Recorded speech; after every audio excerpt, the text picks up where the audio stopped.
নমস্কার, আমি বর্ষা সিং TNI 24 আপনাকে স্বাগত জানাই। আসুন আজকে এক নজর দেখে নিই আজকে মুখ্য সমাচার। বাড়ির ভেতরে বড় একটি ট্যাঙ্ক থেকে অর্ধপোড়া মা ও 3.5 মাসের কন্যা সন্তানের মৃতদেহ উদ্ধার ঘিরে চাঞ্চল্য। এমনটাই ঘটনাকে কেন্দ্র করে তীব্র চাঞ্চল্য ছড়ায় সন্দেশখালী 2 নম্বর ব্লকের অন্তর্গত মণিপুর নলপাড়া এলাকায়। এই নলপাড়া এলাকার গৃহবধূ সুনিতা মাইতি ও তার এক ছোট্ট কন্যা সন্তান শুদ্ধি মাইতির মৃতদেহ উদ্ধার হয়।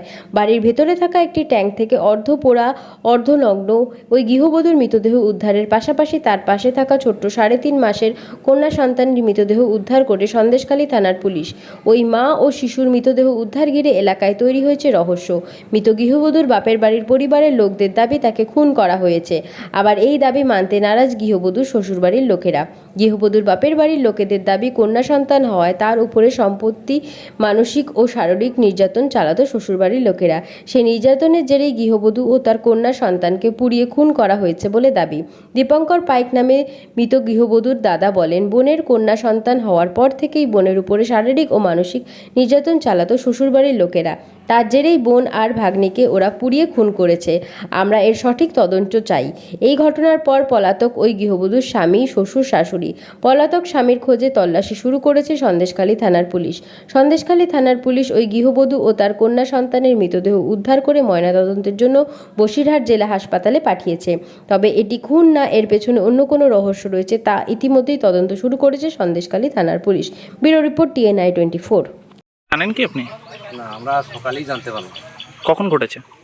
ঘটেছে রাত্রের মধ্যে, কখনই হয়েছে জানি, আমরা সকালেই এসে শুনলাম, দেখলাম 5:30 6টার মধ্যে এসে কি দেখলেন?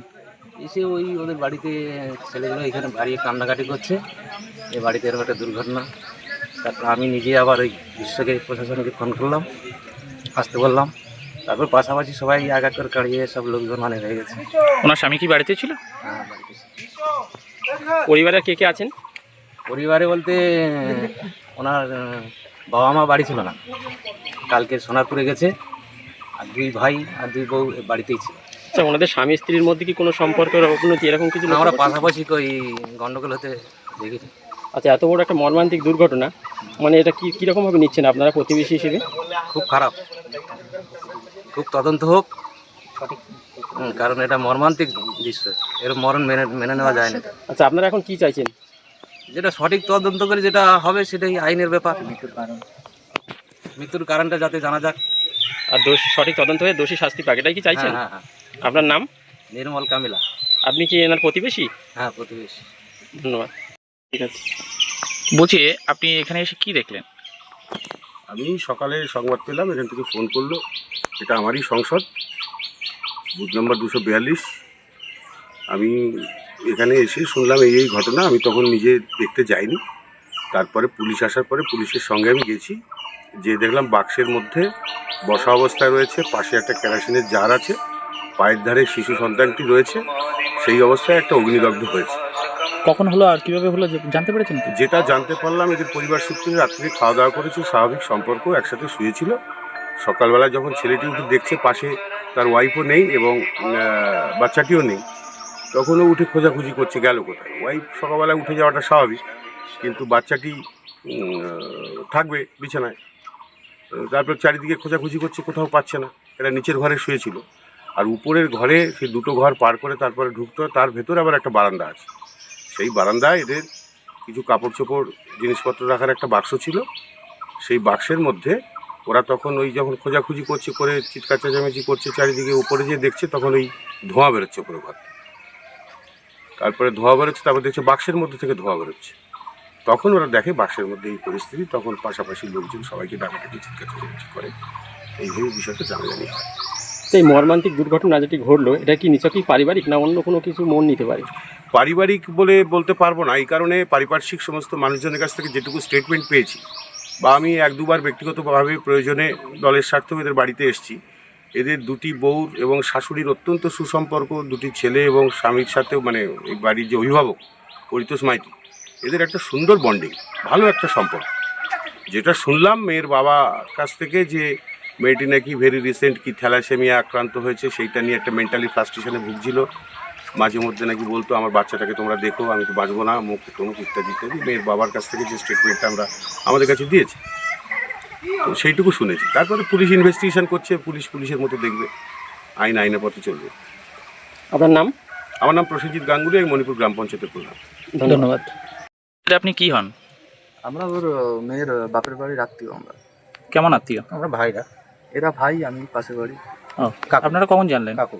আমরা জানলাম ধরুন 5টা 5:30 নাগাদ সকালবেলা। কি জানতে পারলেন? জানলাম যে এরকম একটা মর্মান্তিক ঘটনা ঘটে গেছে। কিভাবে হয়েছে কিছুই জানি না। এখানে এলাম, এসে শুনলাম, দেখলাম পরিবেশ পরিস্থিতি, কিন্তু ঘটনাটা মোটেও সুবিধাজনক লাগছে না, স্বাভাবিক নয়। না, কি অস্বাভাবিক মনে হচ্ছে? অস্বাভাবিক একটা বাড়ির মধ্যে কি করে সম্ভব হয়? একটা বাড়ি যেহেতু স্বামী স্ত্রী সঙ্গেই ছিল, তার মধ্যে একটা বাচ্চাও ছিল, একটা বাড়িতে এরকম একটা দুর্ঘটনা ঘটে গেল, কেউ জানতেও পারলো না।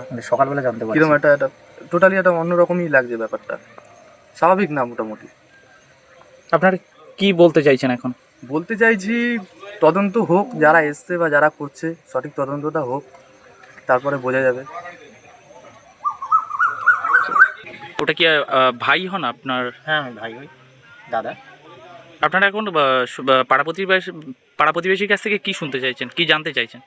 প্রতিবেশীরাও কিছু জানে না, বাড়ির লোকই জানে না, প্রতিবেশী কী করে বলবে। তাহলে এখানে এসে কি কিছু জেনেছেন?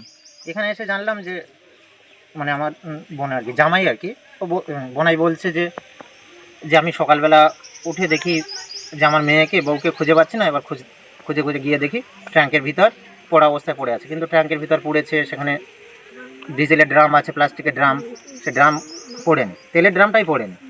বাচ্চাটা সেইভাবে পড়েনি, একটা ছোট 3 মাসের বাচ্চা, একটা মানুষ পড়লে সে তো পড়ে যাওয়া। এখন আমরা তো কিছুই জানি না। সকালবেলা ওনাদের বাড়ির লোকও আমাদের কোনো খবর দেয়নি।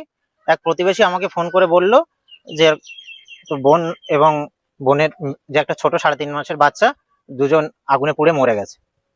এদের শ্বশুর বাড়ির কেউ আর কি, বোনের শ্বশুর বাড়ির কেউ আমাদের কোনো খবর দেয়নি। এমত অবস্থায় এবার বাড়িতে খবর দিয়ে এবার সবাই আসা হলো, এসে দেখা হলো ট্যাঙ্কের মধ্যে বোন আর বোনের মেয়ে আগুনে মানে অর্ধেক পড়া অবস্থায় একদম বসে আছে।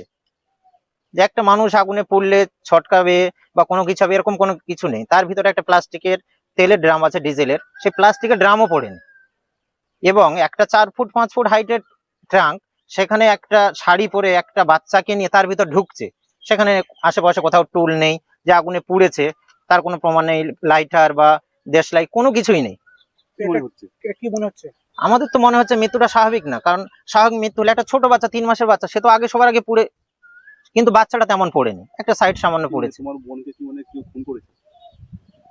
এখন সেটা তো তদন্ত সাপেক্ষ, আচ্ছা, কিন্তু মৃত্যুটা স্বাভাবিক না, কোনো মানুষেরই স্বাভাবিক লাগা উচিত না। আচ্ছা। তো আপনারা মানে কি মানে দাবি মানে করছেন, আপনারা মানে কি চাইছেন?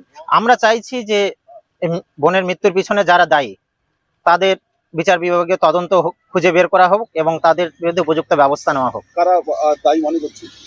দায়ী এখন বোনের শ্বশুর বাড়ির সবাই, তাছাড়া তো আর কেউ না। এবং আরো একটা বিষয়, আমার বোনের শাশুড়ি তিনি সোনারপুরে গেছেন। এবার সকাল 5টা থেকে খবরটা জানা গেছে, সকাল 5টা থেকে এখন 11টা বাজতে যায়, 6 ঘন্টার মধ্যে শ্বশুর শাশুড়ি এখন এসে বাড়িতে পৌঁছলো না। যে তার বৌমা নাতনি মারা গেছে, তারাই এখন এসে বাড়িতে পৌঁছয়। স্বাভাবিক মৃত্যু যদি হবে তারা কেন আসবে না? এটা কি মনে করছে? আমাদের তো মনে হচ্ছে স্বাভাবিক না, কারণ একটা 5 ফুট ট্যাঙ্কের ভিতরে একটা শাড়ি পরে একটা মেয়ে ঢুকবে, কোনো সাপোর্ট সেখানে নেই।